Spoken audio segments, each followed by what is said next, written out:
কিছুদিন যাবত আমরা কিছু প্রতারক চক্রকে ফলো করতেছিলাম, বিভিন্ন গোয়েন্দা তথ্যের ভিত্তিতে পর্যালোচনা করে এগুলো আমাদের নলেজে আসছে। তো বিভিন্ন প্রতারক চক্র আমাদের এই হাটিকুমরুর কেন্দ্রিক কিছু অপরাধ কর্মে জড়িয়ে পড়েছে, ওকে আমরা ফলো করছিলাম গোয়েন্দা তথ্যের ভিত্তিতে।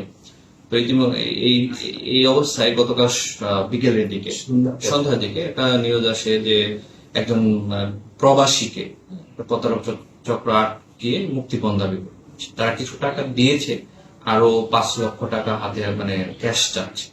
তো আমরা এই সুযোগটাকে কাজে লাগাই, আমরা সিভিলে আমাদের একটা টিম এই প্রতারক চক্রের সাথে কৌশলে যোগাযোগ করি এবং একটা টিম আমরা গিয়ে হাতে নাতে ওই ভিকটিমকে উদ্ধার করি। প্লাস আমরা এই প্রতারক চক্রের যে মূল হোতা, যে হানি ট্র্যাপার মহিলা বলছি, এবং তার সাথে আরেকজন আছে, তাকে আমরা ধরতে পারিনি। সে পরিস্থিতি বুঝে সিন এসকেপ করে এবং পালিয়ে দেয়। তো এই প্রতারক চক্রদের মূল টার্গেট হলো প্রবাসী যারা বাংলাদেশে আসে এবং বড় ব্যবসায়ী বা স্থানীয় ব্যবসায়ী আছে যাদের কাছে সহজে, যাদের কাছে ক্যাশ মানি আছে, এরাই মূলত এদেরকে টার্গেট করে এদেরকে।